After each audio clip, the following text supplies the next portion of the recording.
Y'all are doing great. Thank y'all for spending your Saturday with me. The quantity's not much, but the quality is fantastic, isn't it? Yes, I love it. All right, win the seller. So you guys have figured out how to get all these leads, right? That's what we've talked about most morning. You've set your goals, you went and you've gotten your leads, and now you're here at the appointment part of this, and you're about to list with the seller. So on page 12, which is yours 12? Maybe. 11, next page, 12. Focus on listings. All right, so focus on listings. Listings provide more exposure. They bring you buyers, and listings are time leverage. Can anyone tell me about how many listings you can take to how many buyers you can take? And not you, Cesar, because we've already talked about this. No. 1, 2, 6. Huh? One for every one listing. I mean, for every 6 buyers, there's 1 listing. Am I wrong? Yes. Okay. You can do, for the amount of time that you work with 8 buyers, you can sell 22 listings.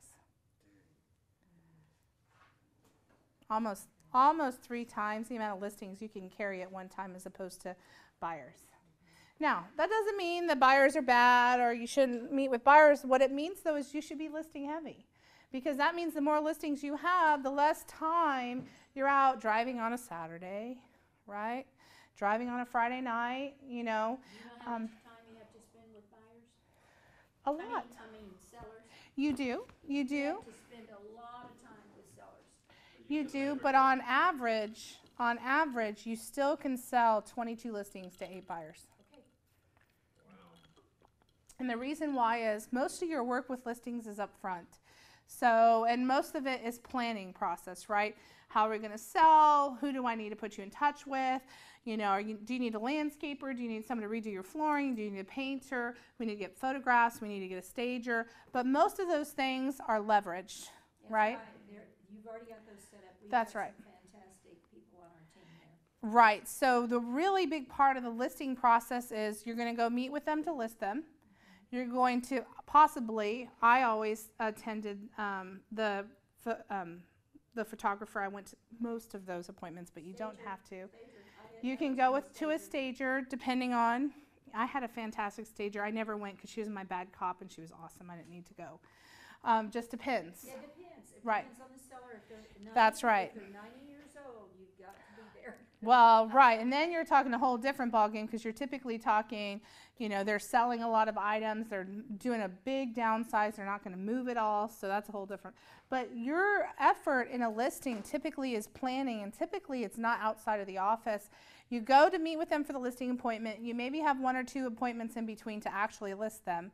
You go and produce or introduce the offers to them, present the offers to them, and then you go to closing. That's your typical listing. Now, there's some that take a little bit more, but on average, you're meeting with them a couple of times, and occasionally it's evenings and weekends. A lot of times it's during the day, right? Buyers, you're showing them after work, you're showing them on the weekends, you're showing them how many homes. If you don't pre-qualify, which hopefully you'll come back on the 23rd and really learn how to work it down so you're pre-qualifying and only showing 4 to 10 homes at the max. Really 4 to 6 should be your key. But you're spending a lot of time, and sometimes if you're really not pre-qualifying, I've heard agents, and I've had to slap their hand. They drove from Dripping Springs to Liberty Hill to, you know, boom, boom, boom, boom, boom, boom. And one day they're like, you don't even know the mileage I put on my car. Sit down. Show me where you did a consultation, because I can guarantee you didn't. And if you did, there was something that went wrong that you're not pinpointing exactly what they need. You're wasting your time. Even worse, you're wasting their time, right? So, and you're confusing the heck out of them, because after 4 houses, do they really know what they've seen 2 hours ago? It takes half an hour a house, right? That's a lot of time and effort. And the same amount of time you could have listed 3 houses for that one buyer, right? So making sure you're focusing on a listing. The other part of focusing on a listing, and why I want you all to be listing focused, is that every time you have a listing, you should be able to bring additional 2 buyers per listing. So your listing typically will bring you more business. You should get sign calls or leads off the internet, and then you should also be getting leads out of the open houses. So your listings will actually bring you more businesses, which is why it also, you can do triple the amount of business when you have more listings. So when someone tells me they want to be a buyer agent, I really want to dig deep to make sure that they have just a ton of extra time in their schedule, because that takes a lot of time, right? Now, it's different on team structure, but if you're an individual agent or you're on a team that it's buy, sell, I'm going to push you to be a seller's agent. So, well, and see, this is the thing. Most people have a fear about listing, and I'll tell you, I enjoy listings so much. Like, that's my thing. Like, put me in front of it for sell by owner. I'm just waiting. Let me get in front of you, because I'm going to bring you so much value in your listing and make sure you sell and put more money in your pocket at the end of the day. I want to impact your life that way. And sellers, now buyers, I get that, but it's a little harder, because most buyers, especially right now in our area, cannot qualify for what they want. So oftentimes it's a little more disheartening, right? And you can get all excited all you want, but you're still Had that experience. She's had only good people. who have plenty of money. I mean, it's just worked out. It's Wonderful. But she's already been through Yes. training for that in other parts of her life. You know what I'm saying? That's It's right. not like, okay, That's right. Well, and here's the key. If you are focusing on a certain level of buyer, you might not have some of those issues, except it's still going to take time, right? And every buyer, especially right now, just like every seller wants to make the most money, every buyer wants a deal, right? And so it takes a little bit more time to convince the buyer, and sometimes you have to let them kind of fall short on a couple of deals before they get it. Look, we're not going to be able to lowball this.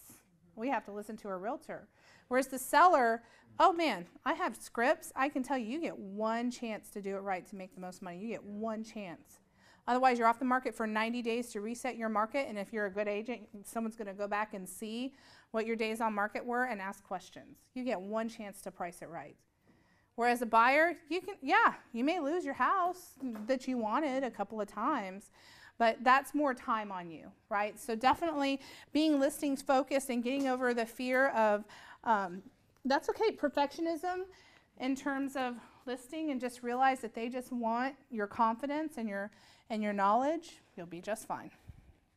All right, so make it happen working with sellers. So we're going to pre-qualify the sellers to understand motivation. You're going to position yourself as an expert. You're going to win the listing, of course. Y'all are rock stars. Allow you to price the home to sell for the most amount of money in the shortest time frame. And then you're going to properly set seller expectations, allowing you to create a great customer experience. So, pre-qualifying the seller. When you call to set a listing appointment with the seller, you're going to want to confirm important details like their motivation. On this next page, I'm going to have you guys flip it over, because it's going to give you an example of what a pre-listing, or kind of a, what is it called? What did I say? Pre-qualifying, thank you, document. Now, the whole point of this is to get to know the seller better. You're going to find out a couple of things. Of course, you're going to find out some information about where they're going and what their motivation is. You're also going to get a whole bunch of tidbits about their personality style. So mirror and matching becomes a whole lot easier, right? You're already going to know going into your conversation with them or into your appointment how they react. Because what if they say, well, what if you say, what's motivating you to be there? And they go, well, why is that your business? Whew, all right, high D, maybe they got some stuff going on, right? So you're already gathering information on how to handle that. So when you walk into the appointment, you're probably not going to say, what's your motivation?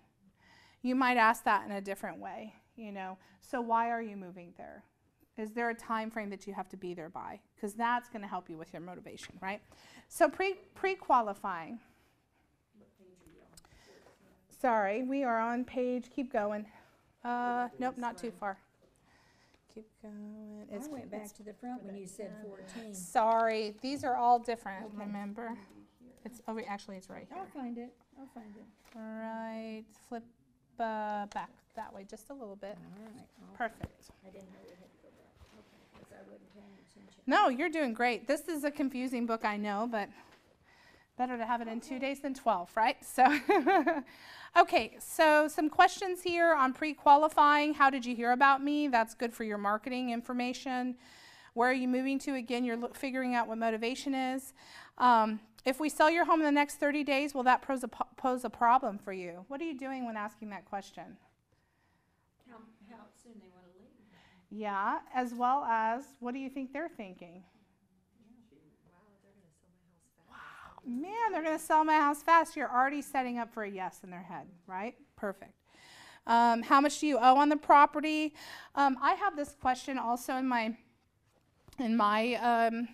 I have a pre-qualifying form that I use personally, and you guys may have one. But one of the questions I ask is, how much would you like to list the house for? How much do you think the home is worth?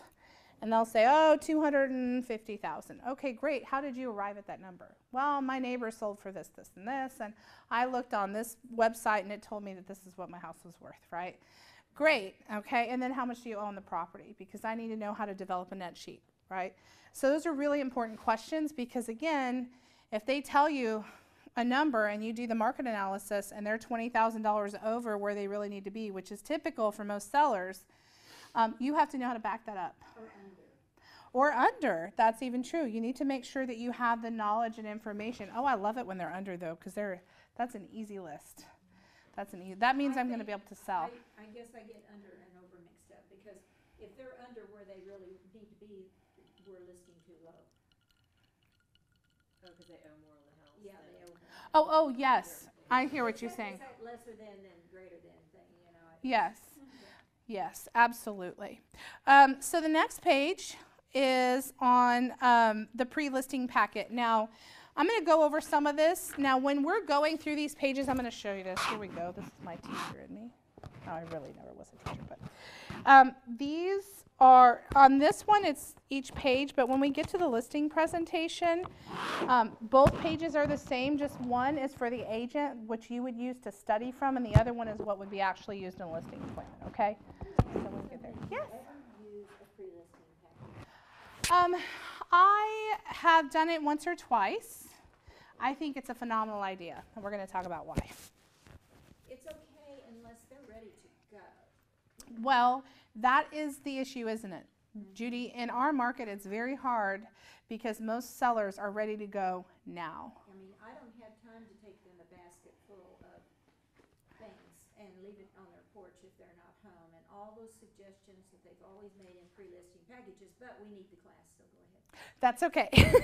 So the thing about a pre-listing package is it doesn't have to be too fancy. It depends on the price point of the property, right? And this is the beautiful part about talking to your database, because more often than not, bless you, more often than not, you'll find that they're going to be ready to list. You can send this over before you actually get a signed listing agreement, right? Because this is before you even go to the appointment to list them, right?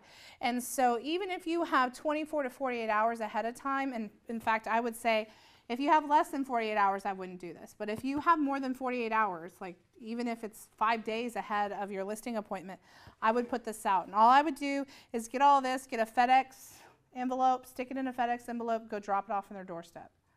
See, I just, never mind, you go ahead. That's okay. Where can we So. get this document, the guide to selling your Sure. So this is on the toolkit in the Ignite packet, and I can show you after class because we went over it at the beginning. So I'll show you after class. The other thing is all of these are also available on KW Connect, and you might have other teams' versions of them to see how they've edited them or updated them, okay? So all of this is to say it talks about how you'll help them. That's on page 16. Okay, and then on page 17, it's going to talk about what are the factors that they need to consider in getting ready to list. Page 18, it talks about price. And what are you doing by giving them this information ahead of time? The price to sell, get ready to sell price, and get ready to sell condition. Making them mad. You're making them mad. That's one perspective. Yes, I mean, I think it's because you can't explain to them, and they get all of this, and they think, oh, she thinks she can only sell it for 340, and I had 380 in mind, and I don't know, I even know if I want her to come back over here, so there you go. Sure. So, and I think that the key to this is not putting any numbers in here. Yeah. What you're explaining, and if you see here, it just says a well-priced home creates interest, attracts buyers, generates showings, and produces offers quickly. An underpriced home will attract buyers, may sell quickly, yet may detract buyers who wonder what's wrong with it. An overpriced home will be evidenced by lack of interest, few showings. What you're doing by giving them something like this document is you're explaining to them, by the way, when your realtor shows up, they're going to talk about pricing, and these facts are things I'm going to talk about when I'm doing the market analysis. And so they're not going to be surprised because they've already read. Yes, you hope. Now, well, I'll get there in a minute. Okay, condition. Again, in my listing presentation, I can tell you I spend a while on pricing and I spend a while on condition before I ever get to the market analysis portion. So on condition, it's already talking about staging, and a lot of people, even agents, don't believe in staging, and what I will tell you is staging is 100% the key to sell your listing, right? So I've staged all of my properties, even the smaller properties that maybe not turn as much of a profit. I've heard people say don't stage anything that's listed under 200,000. Man, I can get more for those properties when they're staged. I will stage whatever property. It depends. If they don't have furniture at all, I actually have a storage unit of furniture, so yes. But it's not, it's not my fancy stuff. Then I would have them hire a furniture. Which part? The furniture. It depends. So if it's a property under 200,000, I have help moving in the furniture, but I will do a quick stage myself, or I have a 2-hour stager that will come in. If it's a property that's over 200,000, and depending on the length that we need to go, if it's a vacant property, then I always advise my clients that it would probably require furniture if it's vacant, or I'll ask them in their move, if I like pieces that they already have, I'll ask them to leave certain things and they can move them later. Just depends on the situation. But I have a stager, yes, and then if it's a large property, depending on the price point, they may pay for the furniture themselves if they want it staged, and that's part of. I split it one time, but I've only done that one time. Just split the I've done that before too, and it was an investor because I knew I was going to get more business. A lot of money on that deal, but I wanted to keep it, so I just went ahead and. She's the one that asked me Yeah. about it, and she offered to split it. So. Yeah. And it was $700 and something a month. Yes. So you lose a lot. Yes. Absolutely. But you gain a lot if you could sell it fairly quickly. So that's the goal, right? So anyways, you're giving them this information. Again, you're just prepping their mindset. That's all you're doing. You're not answering questions for them. You're prepping their mindset with this. Questions for you. These are great. So it has an about you page. However, this question for you is, Let me ask you this. Sure. You moved here from San Antonio. How did you select a good stager? Did you interview a couple of them? I actually moved here from California, but our team in San Antonio has a stager. I went on Craigslist and found a stager that was straight out of school for interior design. I paid her $45 an hour. Paid $90 for a 2-hour consultation. She was excellent. She would help move the furniture, hang the pictures. She would give them a list of homework things they needed to purchase. And I learned a lot of what I know from her. And now she's gotten big. I referred her out a lot. And she also does interior design for Airbnbs. So she helps investors that purchase Airbnbs kind of see the vision in them, so they know how to design them for short-term lease clients. So I started at Craigslist. You'd be surprised asking around. There are people, I know Staging Guys is a great group. They do a good job. But there are a lot of stagers out there. It's just the hardest part is they don't stay in business very long because, even when they're busy, it's just like real estate. They have to do the same thing we do. They have to lead generate for the business, and they have to, maintain their pricing and marketing and all of that. So unfortunately, some of my best stagers have not stayed in the business. One of my favorite, I call her like every now and then. I'm like, We have a good stager. Yeah. She knows how to take care of her agents first, perfect. and then she gets the others that is thrills. Sure. Can you share a little bit more about your stagers, though, as far as inspectors is based on square footage? Or is it a flat fee, 2 hours, no matter what size the house is? I mean, I can't speak for Judy. Junk they have? I can say that my stagers, typically I would negotiate a price with them hourly if I'm paying for it. Most I paid is $75 an hour. I'd pay travel fee if it was out of their local area. So like if I listed in Horseshoe Bay, I had a listing there, I had a stager come out and stage that property. It didn't need much, but I still did it because that's part of my services. So $75 an hour, and then furniture is a whole different ballgame because most of the time stagers will rent them from other companies if they need, like, most of them have their own storage units of stuff, but there are some that only have certain types of, so if you bring them into a house, they're like, we don't have this kind of furniture that we need, then they'll rent it from like Ashley's or whatever, they have contracts with them, and then you pay for that as well. So, and I always negotiate depending on the situation that the seller would pay for additional furniture, because there's a whole lot of liability in that, cleaning and, you know, moving and all of that. So you want to make sure that it's somehow negotiated between you and the stager and then you and the seller. So relationships are key to keep your price low.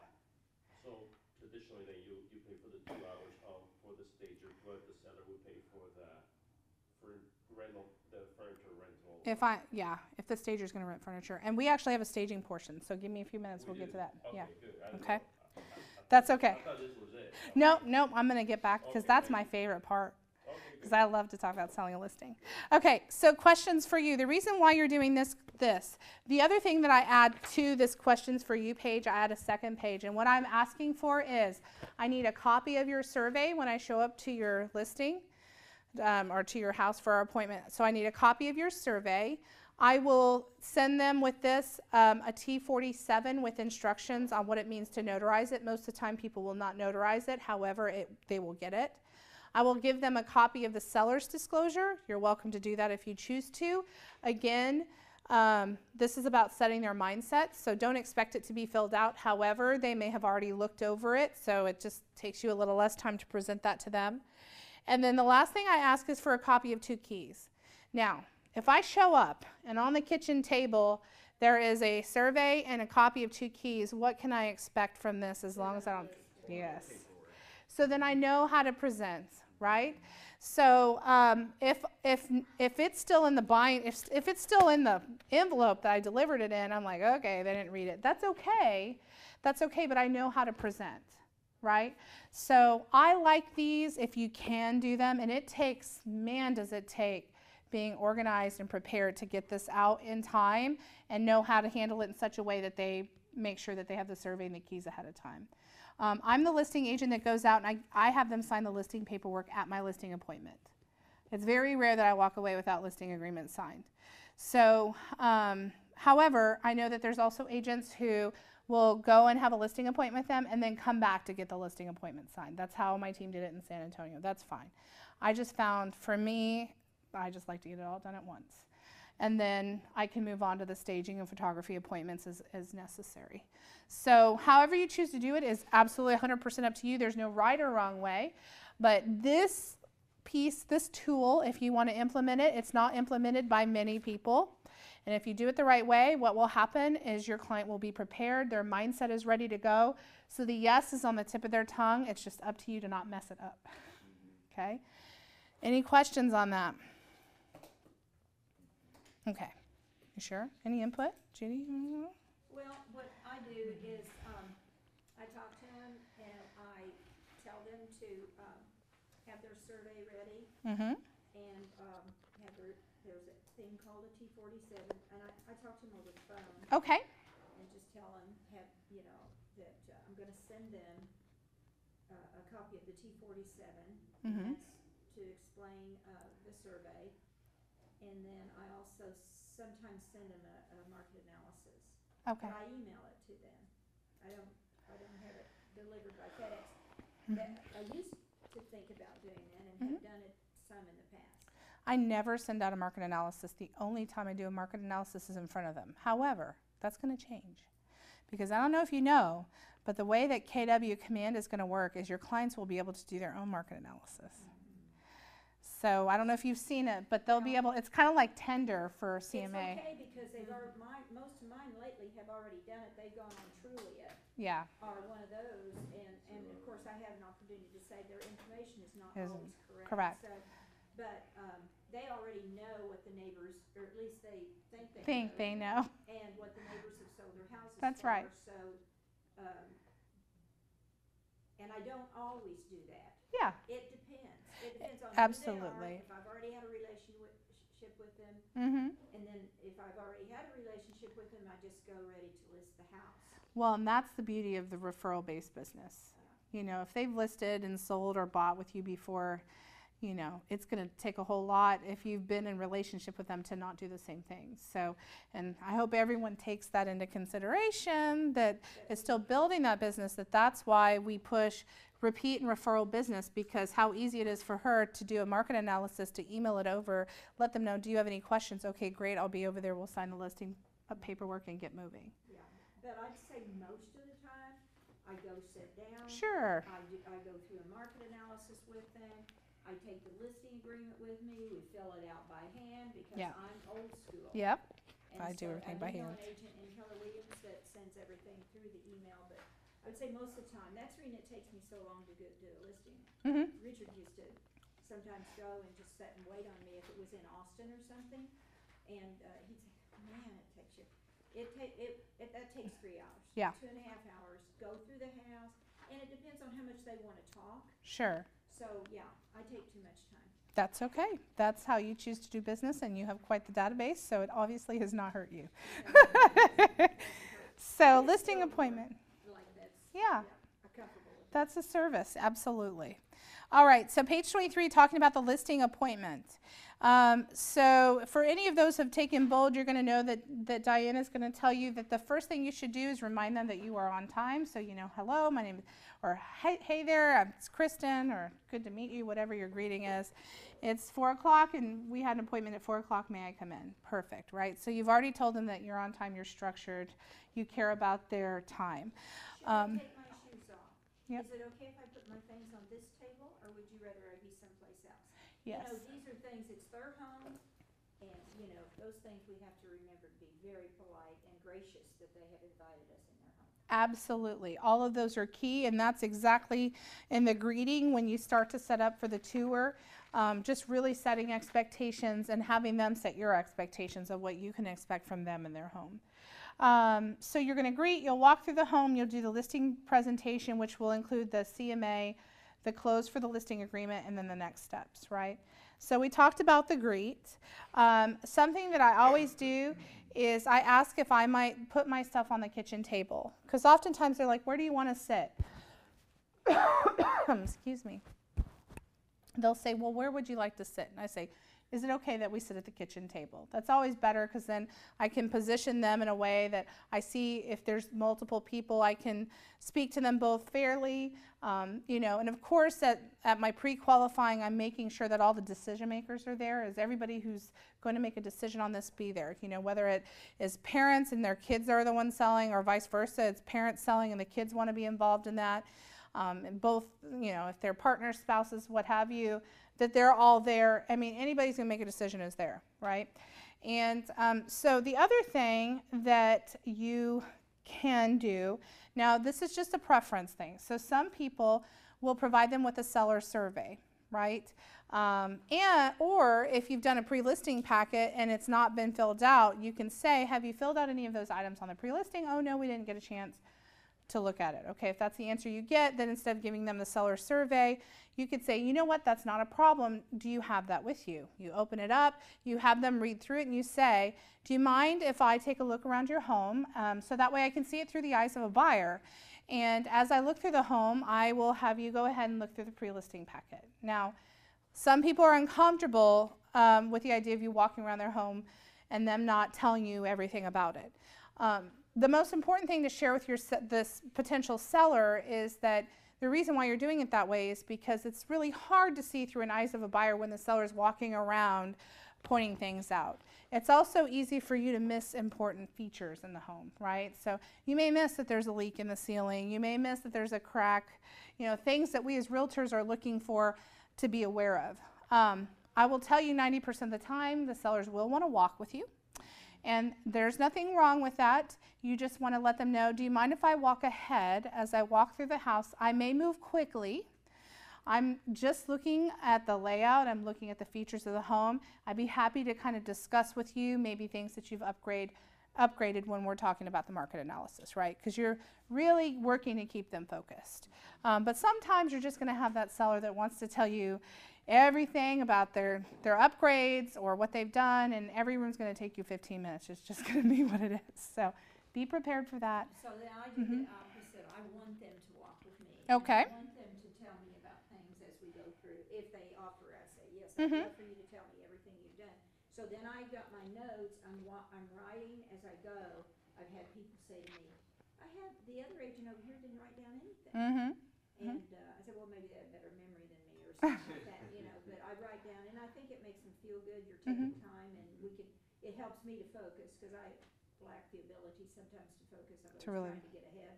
Oh, okay. And so I focus and write, and I don't think it hurts. I think it's very important to take your notebook and write things down, or whatever you use to talk about the house with, and something else. But Absolutely.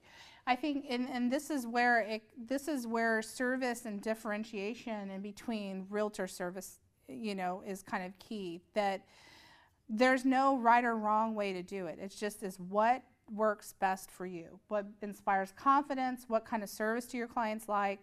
You know, I tend to find clients who really love to have their hands held. They really want me to, I fill out almost all of my documentation has always been filled out in person, in paper, with wet signatures. I rarely will email somebody something unless they're out of state.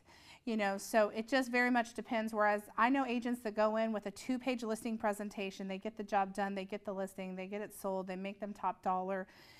It's just in how you choose to do business, right? some of this stuff that's just normal is already typed in by the time it's in Yes. the listing package is already repaired. We have our listing packages already put together, but Yep. the things that we don't know are blank, and then Correct. Correct. So this listing presentation, this is where once we start getting into this, we move quickly because we're going 2 pages at a time, okay? And the reason why we're going 2 pages at a time is because one is for you as an agent and one is for them as your client. So they're actually 2 different pieces. Like if you were studying, you'd be doing the one that has all the notes. If you go ahead and turn to page 28. Okay, see where there's one that has a ton of notes and one that doesn't, right? So the one that has notes is the one you typically practice with. So if you're practicing or with, bless you, with another agent, then you'll practice the one with the notes, but then at least you get to see what the one they're looking at looks like, okay? So, one other thing I thought of, and you probably are going to cover this, but when you're dealing with a couple and some other family members possibly, it's really hard. So like you said, position them around the table, and don't just focus on the man, or don't just focus on the lady. Learn to, even selling or showing houses or anything, learn to include your eyes on everybody. absolutely. Because I've had that happen where I didn't get the listing because the comment was, I didn't seem to be interested at all in what they were going to do. I think it was just an excuse to list with a cousin or an aunt or something.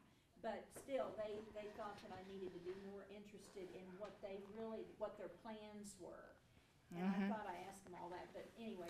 Well, no, and that's key. And I've had it happen where I've had a couple who was going into independent living, and they, you know, when I first met with them, they never mentioned anything about their kids, and we had a pre-qualifying, and they never mentioned. And at the listing presentation, I said, you know, is there anybody else that you would want to be involved in this decision? Because sometimes they just don't want anybody else involved. But other times it doesn't matter what they want. The kids want to be involved whether or not mom and dad want them to, or vice versa. You know, maybe dad's flipping some of the bill and giving them the down payment and dad wants to be involved. So I have a fiduciary to my client, whoever's signing the document, but that doesn't mean that I don't care that their family, who's going to put pressure on them one way or another, wants to be involved. So I always say, I am more than happy to reschedule so we can have your whomever, dad, mom, son, or daughter, attend this with you, so that way you have just another set of eyes and ears. Who else is going to be helping you make the decision? Mm-hmm. Perfect. And it comes out. That's right. Well, yeah, my dad and mom are going to loan us the money. So. Yeah, well, the worst time to find out is in the middle of a contract. Oh, yeah. Well, my dad said, well, when did your dad get in the equation, right? If you don't ask the question, that happens, and then you're really up a creek without a paddle. Okay, so page 2 of 42, at the bottom of that listing agreement is what it says, but it's page 28, really, page 28. So it says in preparation, it's going to tell you how to set the appointment, and then it's going to talk to you about some scripts. One of the important ones at the bottom, it says we've got 6 goals for today's meeting. And then you'll go through the 6 goals, and you'll notice the 6 goals are next over here, goals for today, right? So the script is we've got 6 goals for today's meeting, and it says quickly run through the 6 goals. 1 is discuss your motivation, define your 10+ experience, yada, yada, yada, all the way down. And then it says after goal number 6, let me explain what we can expect, that we can expect 1 of 3 outcomes from our meeting today. 1, you may list your home with me, and that would be great. 2, you may not list your home with me, and to be honest, that wouldn't be so great. Or 3, I may be unable to take your listing. Is that fair? Now, if you're saying, much like that take back close, if you're saying I may be unable to take your listing, what do you think they're thinking? Well, why not? Why wouldn't you want to take my listing? Isn't my house a castle, right? So, but you're setting the expectation, because at some point they're going to start negotiating with you, mostly on commission or price point, right? So you're setting the expectation that this might not be a good fit, right? So don't be scared to tell them that. You're setting an expectation. The other thing to remember through this listing presentation is you're going to tell them what you're going to tell them. You're going to tell them, and then you're going to tell them what you told them, right? So you're going to go back and you're saying, okay, we talked about all these things. Are there any questions I haven't answered, right? Okay, so the next 2 pages, it's all about you, page 30 and 31. So what you're doing in this, in the page, on page 31, where it says it's all about you. Now remember, if they've done a pre-listing packet and they've answered the questions, this is already done. Right, so you can say, instead of doing this page, do you have the pre-filled out form that we talked about in that pre-listing packet? And then on this other page, on page 30, it's telling you that the listing appointment is about them and their needs. Now, when I started with our wonderful team in San Antonio, the half of the listing presentation was so much about her wins and her accomplishments and all of these things, which are great. It's important. She's been in business 44 years. It's phenomenal, the things that she has done. The reality is what do they want to hear? They don't care about that. No, they don't care if you have alphabet soup at the end of your name. I mean, go do it for you. Get educated. But all they care about is, how is that going to make me money? Like all those things you got, great. How are you making me money, right? So this is reminding them it's all about them. You're here today to talk about their bottom line. Okay.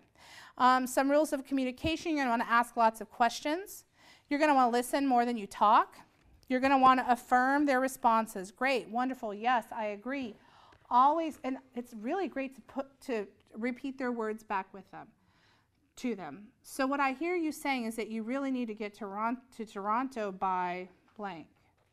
Doesn't matter what you feel about Toronto. It's cold up there. Doesn't matter. You really need to get to Toronto by blank. How would that make you feel if you were able to get there by that time? Well, that would change your lives, or we could, whatever, right? Great. And also, don't assume they already know something. So if they've sold and bought, maybe they're investors and they flip, don't assume that they know what market they're in right now. Don't assume they know the neighborhood they're looking to sell in. Don't assume those things. Make sure that you're educating them just as you would anybody else. And they'll let you know. They'll let you know if you're telling them too much, or, I mean, you'll get a look from them that's like, okay, kid, keep it going, right? So make sure you know the personality that you're talking to. And then here is where, just like Judy was saying, you ask, would you mind if I ask a few questions and take notes, right? So, because you're really showing them that you're involved and you care about what they're saying. Plus, it helps you remember, because you're going through a lot of information, mostly off of memory. So, okay, next page 32 and 33 is delivering a 10++ experience. Now, on your side, your notes, it's going to say, the script would be, I'd like for you to have a great experience selling your home. And that's with me being very clear on what your expectations are. So I would like to ask you about that, okay? Now, on this other side, this is where you're asking them on a scale of 1 to 10, 1 being not so desirable, 10 being extremely desirable, what's one thing that has to happen in this transaction for your experience to be a 10? Okay, you're really digging deep. What do I need to do for you to have a 10++ experience, right? Because we all know that people who are angry like to do what? Talk about it. Everywhere. Yelp, Facebook, you name it. Better Business Bureau. They're going to call your boss, all those things, right? People that are not happy are going to talk about it.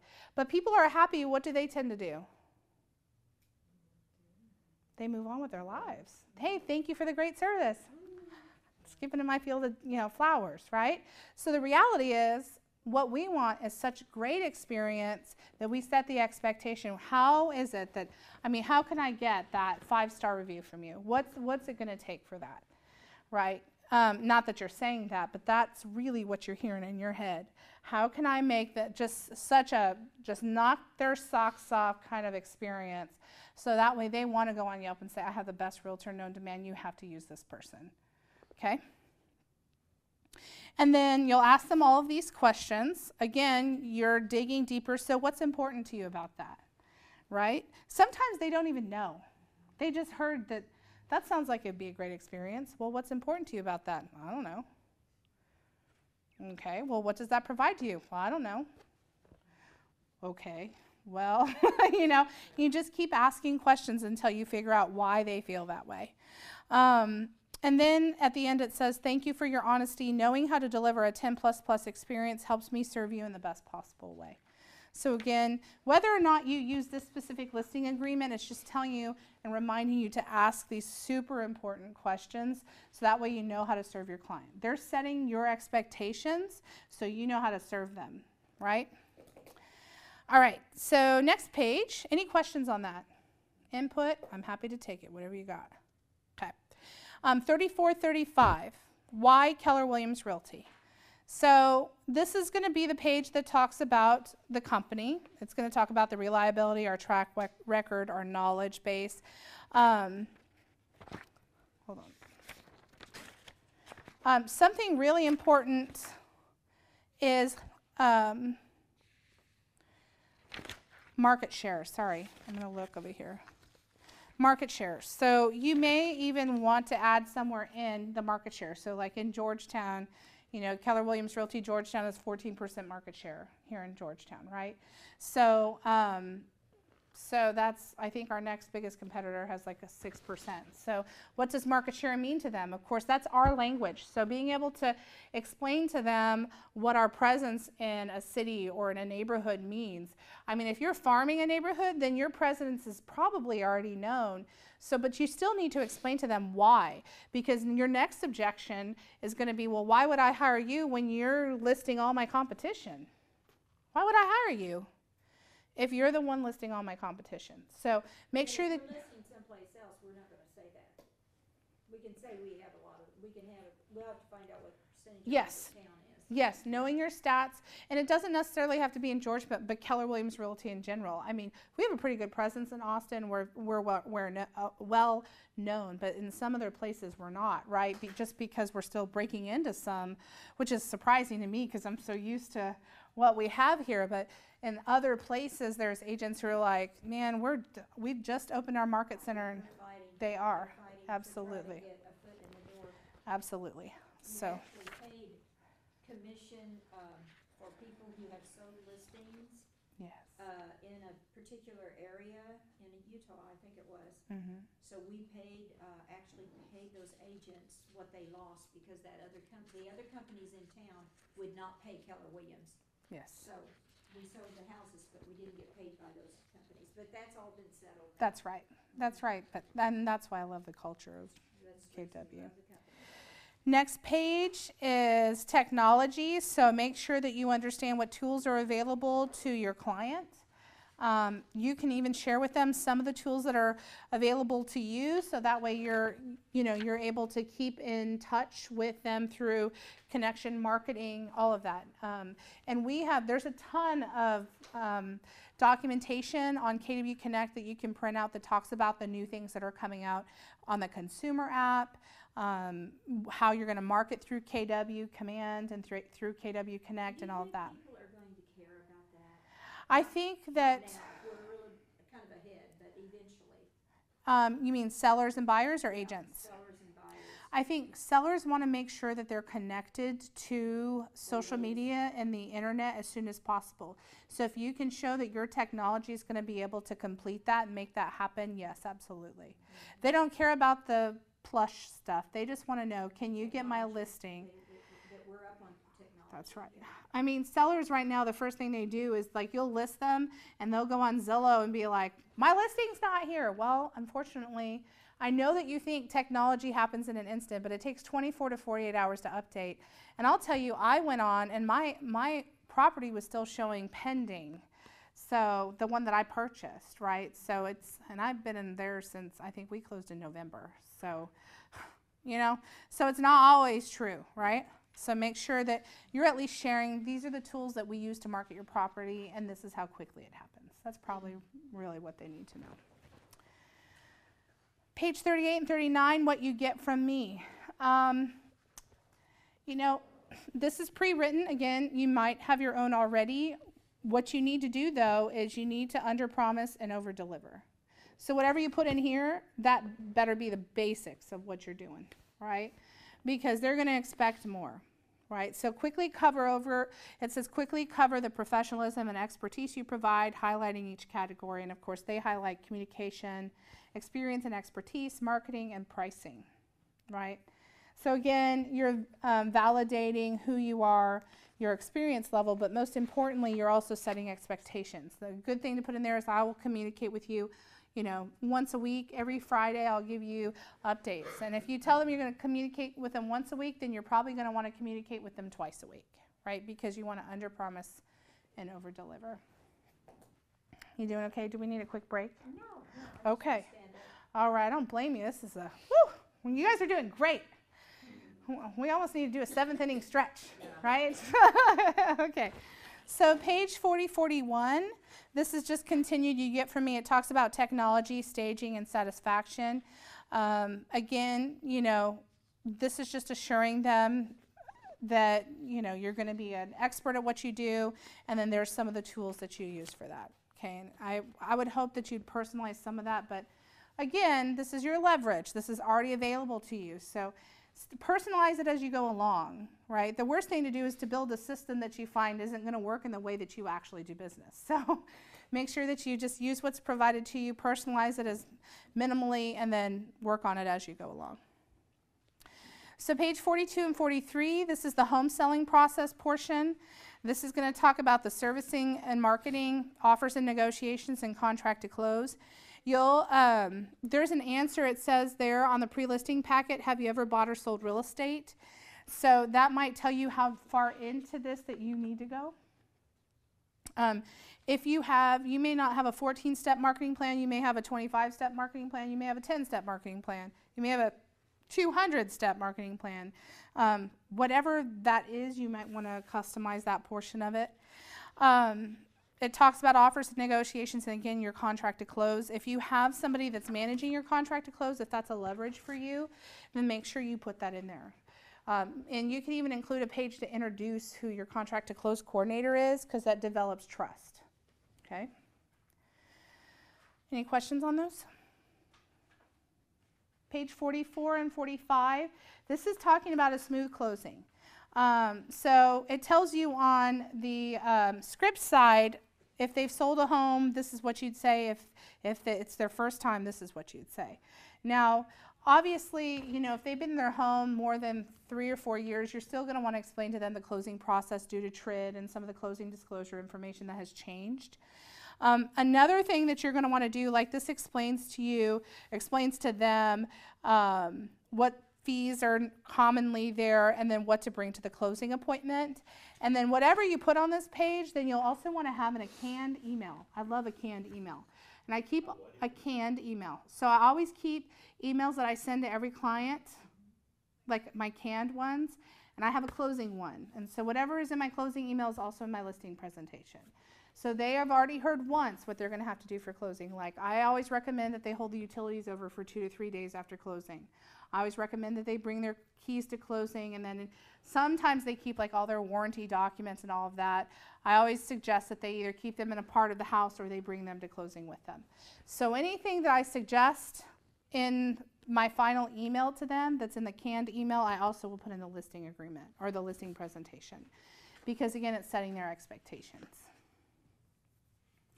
And they'll say, you know, so that way, if for some reason they close sooner and my canned email, whatever, my system failed and it didn't go out in time, which has happened, right? They already know, because they've gotten in the listing presentation, they may remember, oh yeah, Kristen said to keep the utilities on for 3 days after closing. Why would I tell them that? Because it might not close on time. Hello. And their insurance and everything needs to still be in effect just in case it burns down or it has a water leak. That's right. I had a refrigerator leak one time when my buyers were purchasing a home and the sellers had the utilities turned off on closing and the funding was delayed for 2 days. The refrigerator was in the house and it thawed and water was like all over the floor. I mean, thank goodness we were able to save it before it caused water damage, but still, like, I'm just like, just hold over for 3 days. People were already out of the house. The insurance company said we didn't insure it because you moved everything out. That's I mean, right. There's all kinds of things that we've experienced in those times. So. Exactly. And that's one where experience comes from, so definitely ask around, like, what would you put in your canned closing email, right? Because I always send a week out before closing, you know, utilities and, yes, exactly. Utilities, you know, what to expect if the buyers are going to do a walkthrough, what to expect for that, you know, if you've done repairs, when to get me receipts, all of that is written in throughout different emails, and I always include that in this. Yep. So 46 and 47, it talks about the 3 factors to get your house sold. 1, the condition, 2, the marketing, and 3, the price, right?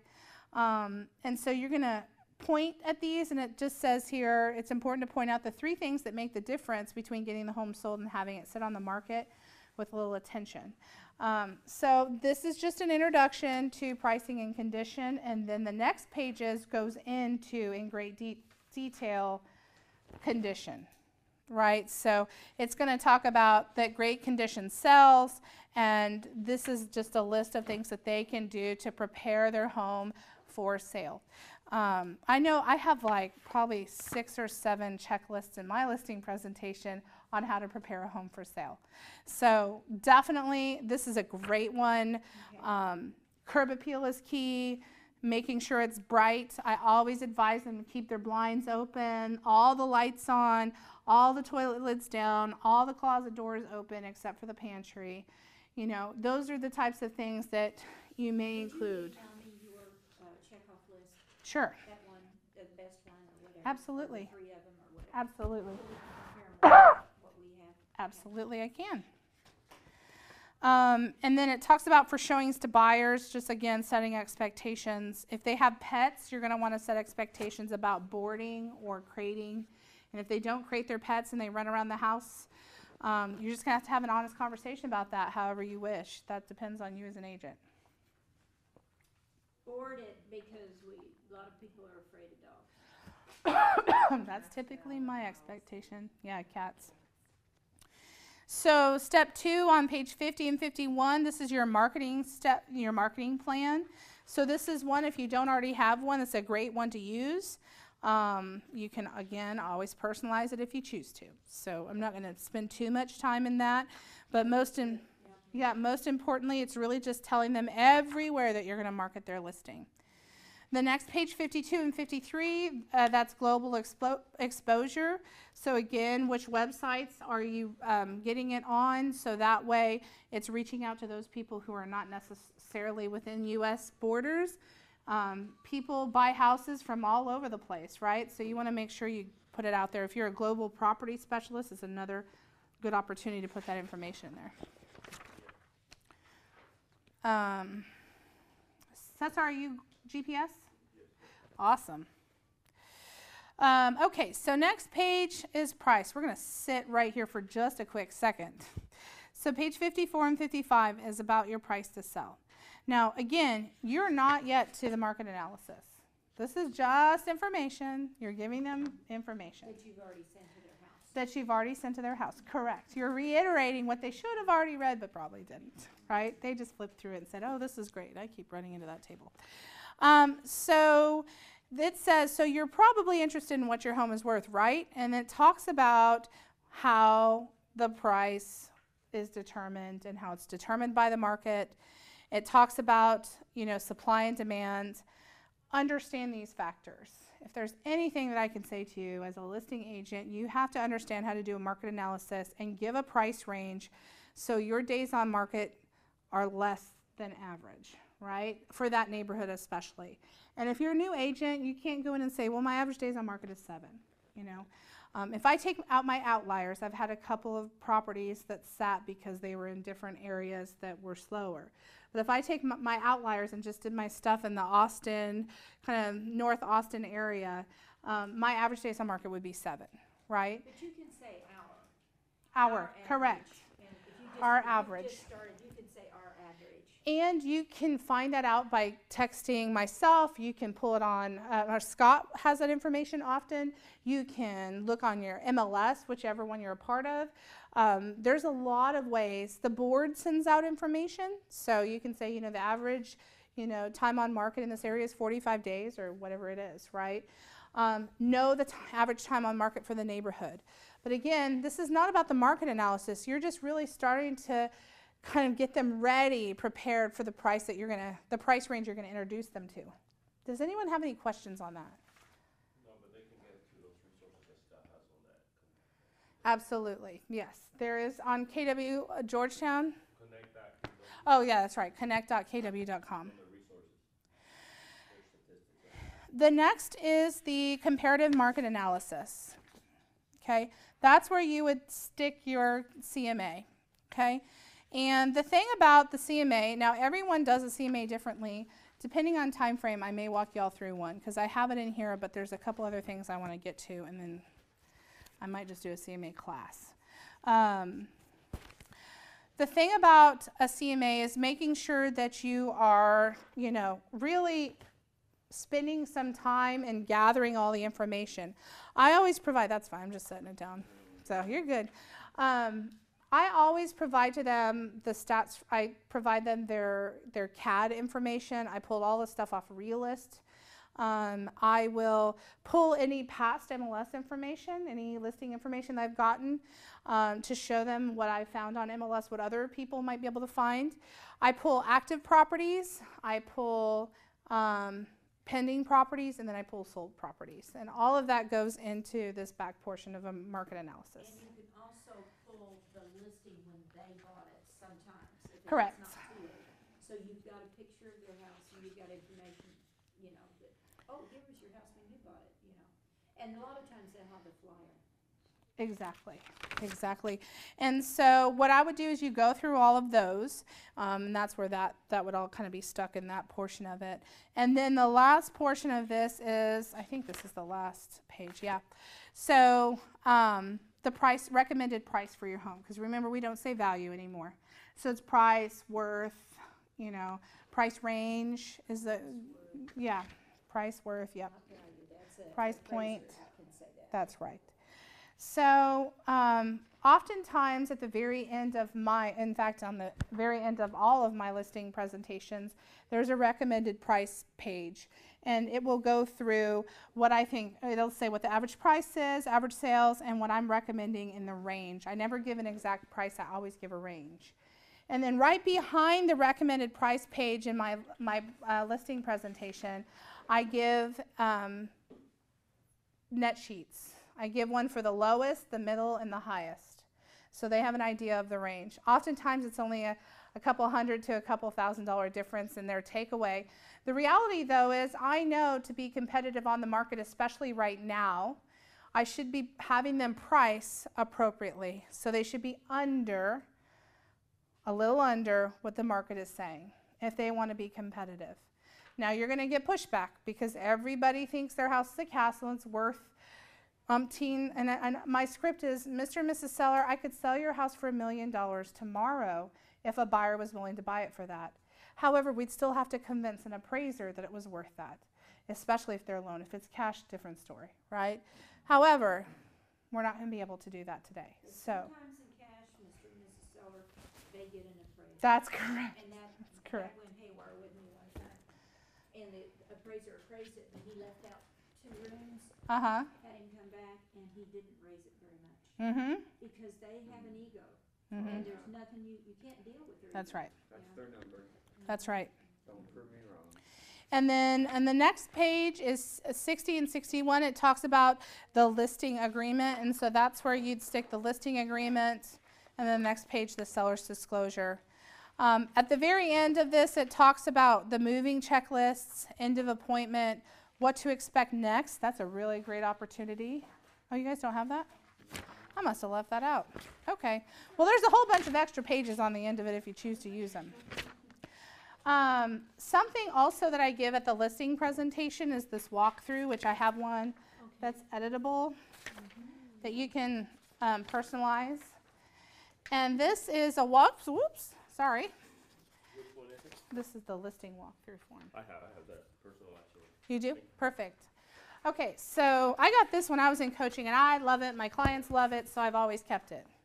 I use it. I can get you access to the listing and the buyer. Okay, and this literally walks them through each step of the process. So, you know, during the listing appointment, right before they sign all the listing agreement, you can go over this with them. Okay? So I always include this in my listing presentations. Okay.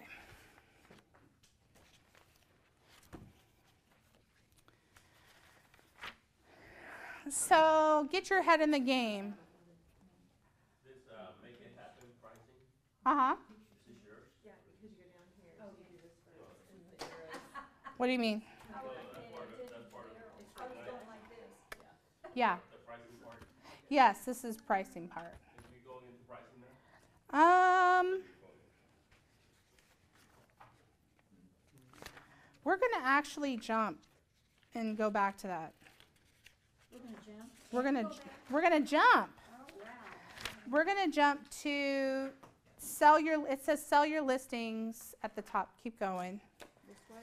Keep going. Right there, 11. Keep 11. going.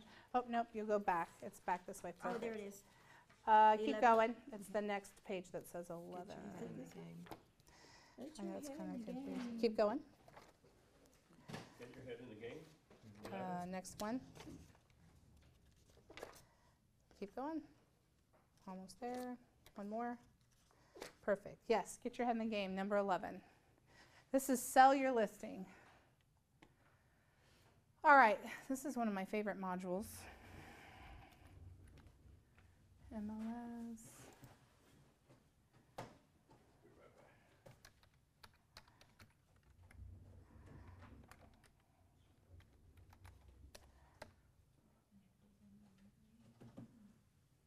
Okay.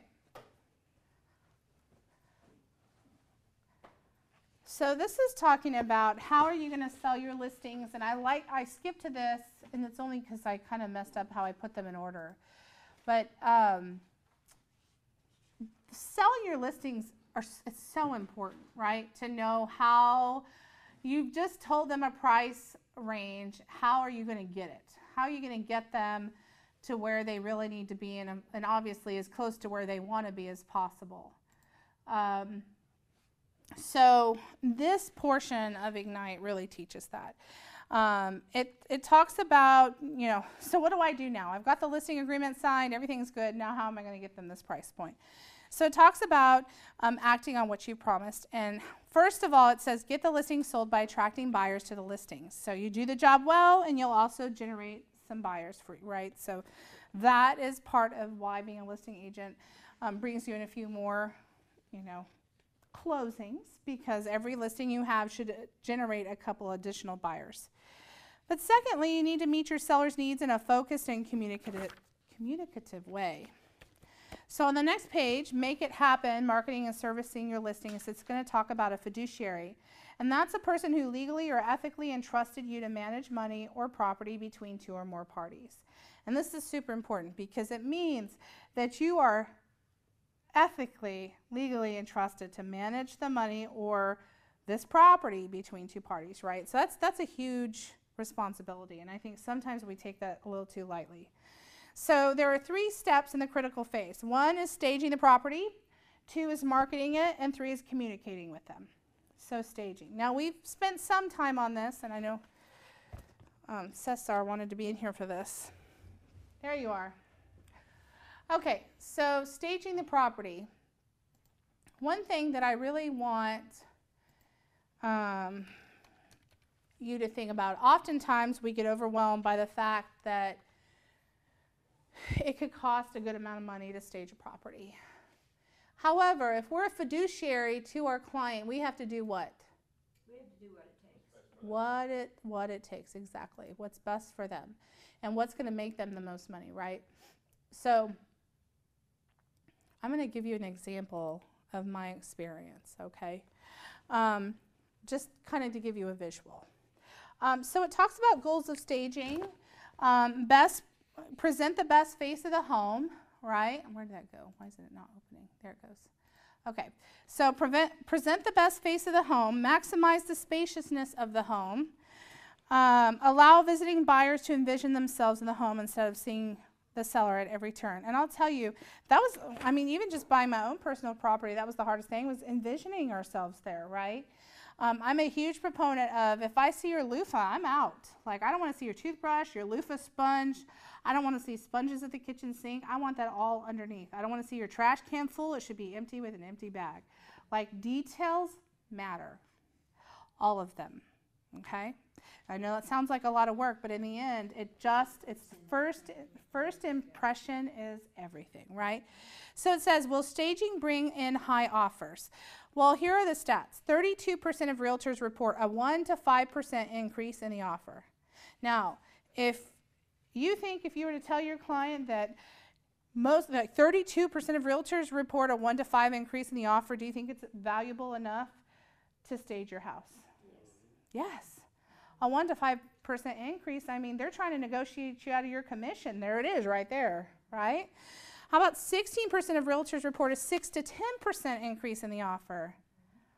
And as the market's shifting, this is going to be key, guys. It's going to be key to selling these houses. 3% of realtors report an 11 to 15% increase in the offer. Man, 11 to 15%, that could be a good chunk of change, right? It talks about here that the median cost spent on staging a home is $675. Again, Judy and I were talking earlier, typically when you're staging with furniture, it's a monthly fee. So, and sometimes you have to pay a 3-month contract. Yeah. So there's a picture there that talks about what the most important rooms are. The first one's the living room, the second one's the kitchen, the third room's the master, and fourth room is the dining room. I think even more so nowadays, the living room, dining room, and kitchen are all one space, so they're all equally important in my mind. So how would you handle the objection of, I don't see why staging is so important? We're trying to help buyers envision themselves living in this home. We don't sell our homes the way we live in them. They have to appeal to a different person. Sure, absolutely, perfect. It's Well, subliminal. This is a new word, not a new word. It's an old new word I learned. It's a subliminal. Am I Subliminal. Subliminal feeling that people have. Mhm. I had a house listed, and this lady, I I had the stager tell us exactly what to do, and this lady said, I don't see why that chest of drawers in this huge master bedroom right here by the door, makes any difference. You need to move it to the garage. Well, I'm not going to. And I said, it's a subliminal feeling. It makes it feel crowded, even though, it's not. But that's what they feel when they come in. Mm-hmm. Finally, she moved it and it sold. But I'm not saying that's the reason it sold, but it Sure. just, Maybe. maybe. And so there is that kind of feeling, not just with furniture, but, just certain things that people have this feeling about when you walk in. Absolutely. So why do we really have to make this repair? I don't want to make the repair. Condition of your home reflects, if you leave a crack in the wall, people are gonna walk in and make a judgment that you haven't taken care of your place. That's right. They just start discounting. When I word that, Yes. when I use that word discounting, they're gonna start discounting as soon as they see a crack. They're gonna start discounting as soon as they see that carpet. And, so. That's key. Why can't, and that's the same thing, why can't we sell the house as is? Because the doorknob that probably cost $30, they're going to go buy one of those keyless entry ones. It's going to be like, they're going to go price, it's going to be $250. So instead of spending $35 just to fix a loose doorknob, they're thinking two things. One, I'll just go buy a new doorknob, or even worse, two, it's the foundation. We have to get a foundation repair company out here to investigate the foundation, right? So making sure that whatever you can get done, and that it shows in the best light. I try to Perfect. have every single person put a new door handle on the front door. I love it. Paint it, clean it, put a kick plate if it needs it. I said, it cost you $100, maybe $125, but it's worth every penny. Yep, absolutely. I love a new door. Fresh paint on a door or stain on a door makes a world of difference. Oil, just wood oil, Mm-hmm. goes a long way. Yes. I carry that Old English, 3 bottles of it usually in my car, Oh, wow. so that I show them. If they don't believe me, I have it right there and I rub it on their door and show them how it makes it look brand new. That Oh, Old wow. Old English stain, Ace Hardware. Awesome. 3 bottles, 3 different colors, you mean? It takes, there's 3 different colors, but then, just, so I've got plenty. Because sometimes I give it to them, because they're gonna do their cabinets. Mhm. And if they do those, wood cabinets, it's amazing what it does. Mm-hmm. I think they have to paint them, but you don't have to paint it, just do this. Yeah. So the next step is the marketing the listing. This is the 14-step marketing plan on the next page. And this is just going to discuss what the marketing plan is, again, in that listing presentation. So, One question though, yes. maximize more time and, Mm-hmm. like you said, realistically, if you're gonna do 22 listings to 8 buyers, Mm-hmm. how much of this do you go into it yourself versus letting the stager, bring it up? Like the Old English on the door and stuff like that. Yeah. Just how much of it, do you tell them or you let your stager tell them? No, I do a walkthrough after they've signed the listing, starting with the mailbox outside, what they need to do. And you still bring a stager after that? Yes, the stager comes in and tells them how to arrange the furniture and what to take down and what to put up.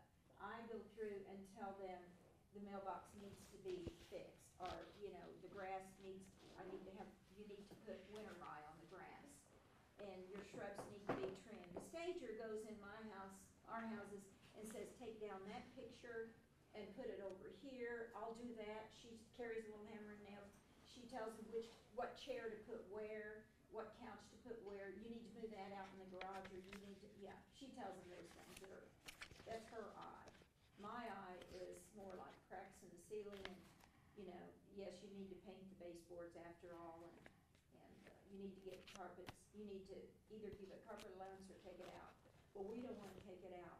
I said, well, then you need to get it cleaned, and True Carpets does a fabulous job, and so we get True Carpets over there.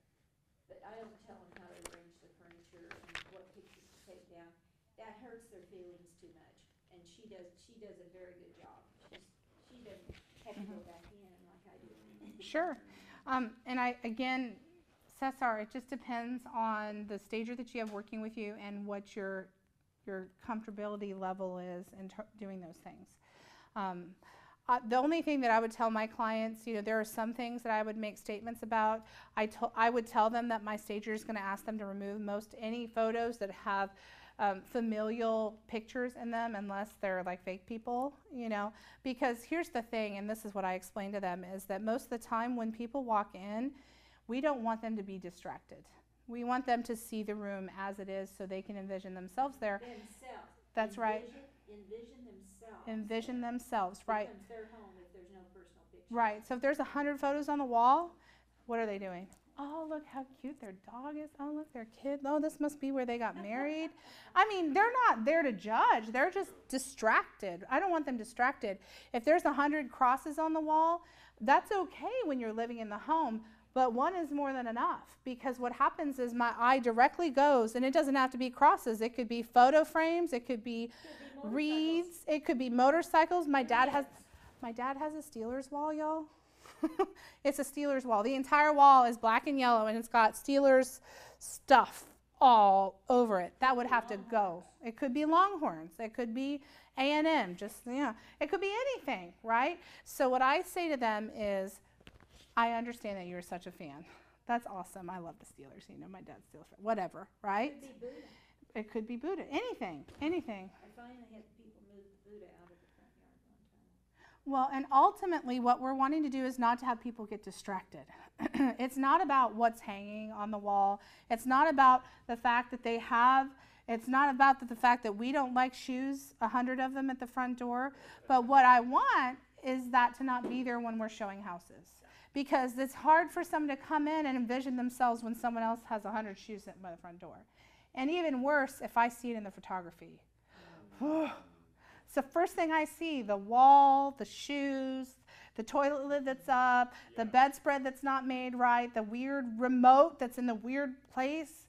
I look at a lot of pictures and I fly through pictures. I don't know about y'all, but when I'm looking at listings, I'm like flying through pictures.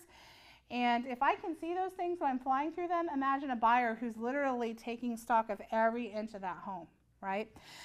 So as an example, this was a listing that I went on and I dropped my card off in. My clients didn't want to purchase it. But this was a listing I took, and it had been on the market for, by the time I took it, I think about a year. So this was the picture that was put on MLS. And this was taken, I think, probably by the owner. There was a realtor that listed it before they even took it away from the realtor and put it on the market, okay? But this was done through a brokerage that's like a flat fee. Yeah, it's like for sellbyowner.com, right? Okay? So this was the picture. That's just one of them. I guess I should show you a couple more, see whatever they have so you can tell the difference. So not staged, and just a cell phone or something to take the picture. Okay. Only like 5, right? Yeah, and only like 5 or 6 photos. So I took it. It was on the market 345 days. We actually went under contract 3 times in the first week that it was on the market with me, but it was a mess. So anyways, I sold it. It sold for $1,000 less than they had it originally posted for the previous 6 months. So we still made them what they wanted on the property, okay? So the key is, 1, light and bright photos. This is the same exact house. Same exact house. So you rented furniture? Yeah, my stager. My stager did that. We didn't change any of the paint color, nothing. My stager came in, put in furniture, and then my photographer took pictures. And the key was, okay, how could they envision themselves living in this property? How could they do it, right? So the key always is to make sure you stage a property. So now you can see, like, that's livable. Before, you couldn't see where are we going to sit? What if we're at the kitchen table and it's like so disconnected? I had this on property tour, and so many of the agents came through the house, and they're like, gosh, I think I've been through this house before. And I'm like, well, you probably have. It's been on the market a year, right? And literally, we had a first contract within days of hitting the market. Now, I will tell you, this home, the foundation, had been repaired but not fully leveled because it's on a hill. And so you could put a marble at the back of it and roll it out the front door. But you know, of course, everything was disclosed and all the transfer of foundational repair was taken care of. But the thing was, is we had a lot of stuff to overcome. It had been on the market a while. It had some foundational stuff. But I told these investors, you know, I'm going to get it sold and I'm going to get you what you want for it. So I did, and I did. And the thing that sold it was the staging, hands down. So how much was that staging, do you remember? Yes. So it was originally $1,200. I negotiated it down to $800, and I split it with the investors. So I paid about $500 for it. Sometimes you have to do that. At Mhm. closing or upfront? I pay up front. Most of the time, they're going to want you to pay up front because they have to pay whoever they're renting it from if they're renting it up front. It's a roll of the dice. It's like going to Las Vegas. I call it going to Las Vegas. That's right. Because you're gonna make something out of it. That's You right. may not make what you normally would make, but at Yes. least you make something. Of Right. course. And, that's for a month, pretty much. Yes. Well, it's better than my 700. So are you guys going to stage your property? Yeah. Get good photography? Do not take your... If I see one of your listings with a cell phone photo, you are going to get... you're going to see my face. I just saw your listing. What about the ones you have in storage? It didn't fit in this? No, I don't have much in storage anymore. A lot of it I've been reducing because I don't sell anymore, but I always say I'm not in the furniture business. That's I right. just don't wanna do that, and my husband wouldn't wanna do it. yeah. Have you seen I tried the Matterport picture, Uh-huh. but it looks like some of the still pictures turned out kind of weird. Have you seen those? Did you ever use the Matterport? I've never used the Matterport. I've seen them. Is I that think... virtual? No, it's the one that we do with the 360 camera. It's good for the virtual tour. The virtual tour is great. I'm talking about the still pictures that come with the virtual tour. Oh, I haven't seen those yet. I'd have to look at them. Show me them after. Okay, so, okay, any questions on this? It's my favorite part. I love to sell a listing. It's the best feeling in the world when you get it under contract so quick and they're making top dollar. I mean, one for sale by owner I work with, they're like, we want to get 210. I said, well, what are you listing at? 210. I said, well, you'll never get 210 if you're listing at 210 because you're overpriced for the neighborhood. No, we're not, blah, blah, blah. I listed them at 199 within 8 hours, 210. Closed the deal at 210. So, You can get multiple offers then, yeah. yeah, well, and the thing is, it's just knowing the market to be able to prepare them for that, you know. But if I wouldn't have listed it where we listed it, we wouldn't have gotten that because it was overpriced. It appraised barely, but, you know, for them to list it, you know, it would definitely, it was overpriced at 210 if we're going to list it at that, you know. Okay, so we're going to skip to page 18 in that section. And it's talking about holding an effective open house, which a couple of us love in here. Open houses benefit the seller by attracting buyers to their home. The more visits a house gets, the faster it will sell. And of course, buyers love an open house. Open house benefits the agent holding open the house as a key lead generation strategy, right? So don't promise your seller that the way you're going to sell their house is through an open house. Do not promise that because that is not true. That may be true 1% of the time. I would rather be wrong than tell them something that's not the case.